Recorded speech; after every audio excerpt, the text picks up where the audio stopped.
Uporaba spletnih učilnic Moodle Zavoda za gluhe in naglušne v Ljubljani. V brskalnik vpišemo moodle.zgnl.si.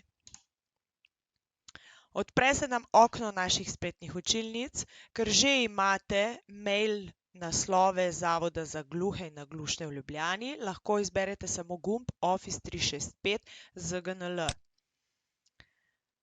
Vpisati morate vaš šolski elektronski naslov.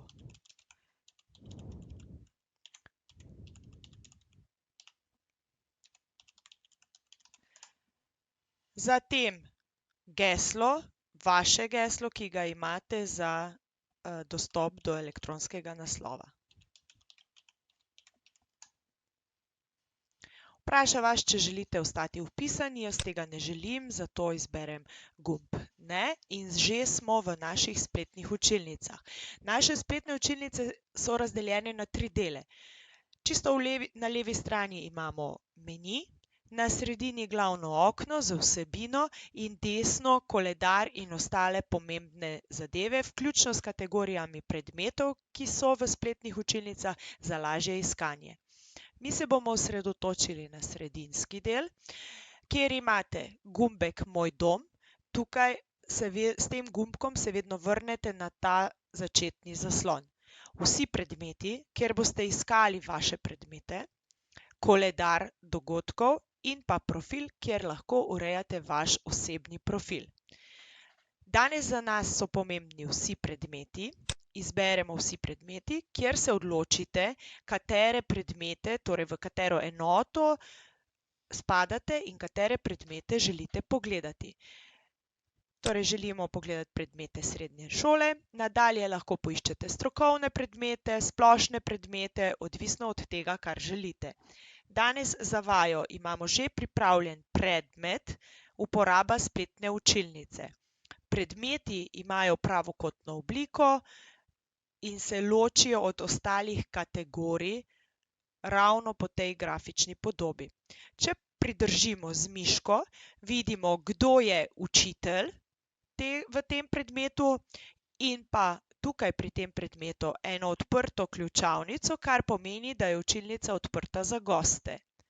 V učilnico vstopite z gumbkom Vstop. V primeru, da v učilnico ne boste mogli vstopiti, pomeni, da nimate dovoljenja.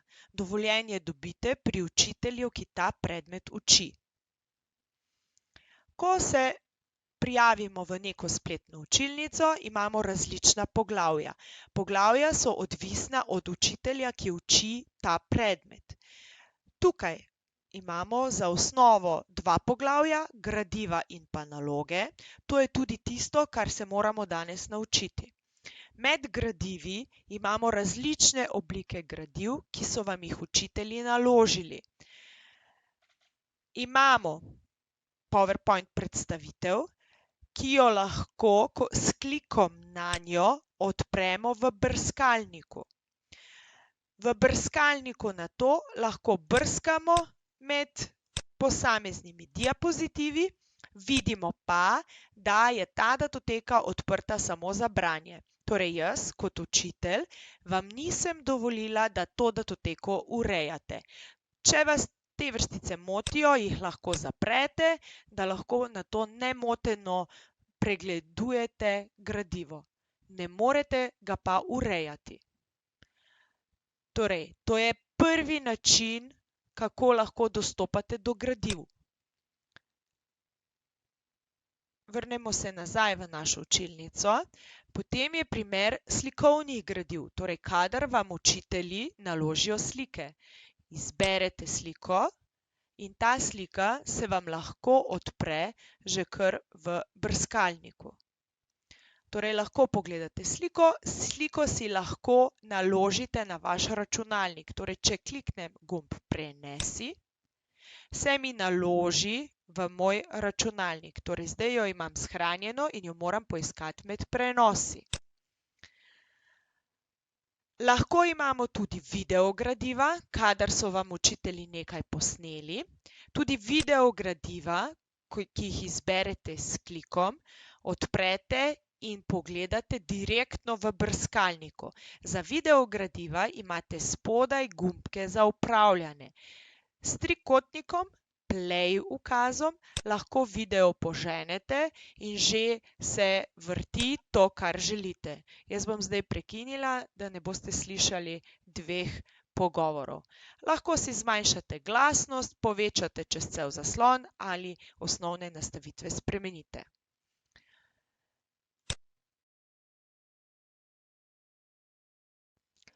Kadar moramo oddati domačo nalogo preko spletnih učilnic Moodle, lahko to storimo na naslednji način. Tukaj imamo pripravljeno poglavje naloge z odgovori na vprašanja. Izberemo nalogo. V zgornjem delu imamo navodila učitelja, torej navodila in datoteko, ki je v tem primeru priložena.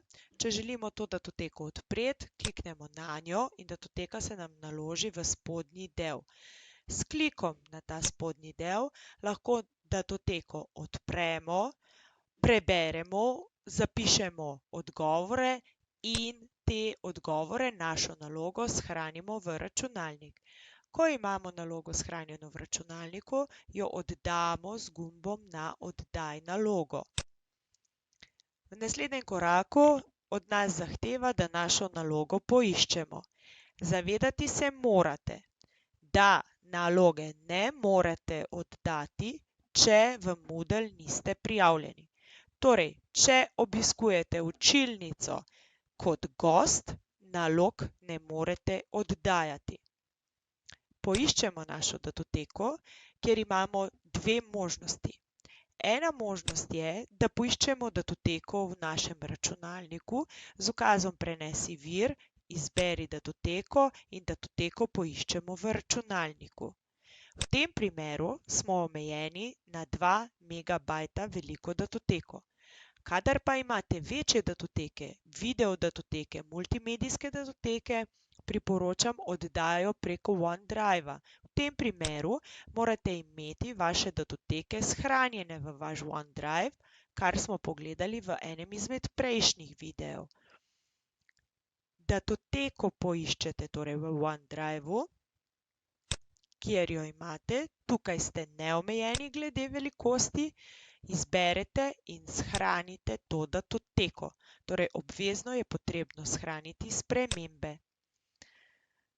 Spremembe se shranjujejo odvisno od velikosti datoteke, različno dolgo. Ko imamo shranjene spremembe, vidimo pri statusu oddaje naloge, da imamo trenutno predlogo in da je še ne oddana.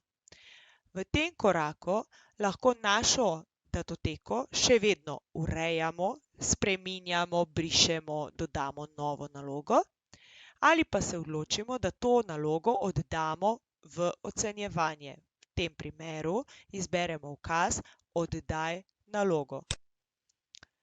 Preden lahko oddamo nalogo v ocenjevanje, nas sprašuje, ali je to dejansko naša naloga, torej naša lastna naloga, ali nam jo je naredil nekdo drug. Seveda morate izjaviti, da je to vaša naloga. Šele nato lahko nadaljujete z oddajo naloge v ocenjevanje. Ko ste potrdili, da je to vaša naloga, vidite, da je status oddaje naloge oddano v ocenjevanje. Šele zdaj lahko učitelj vašo nalogo oceni.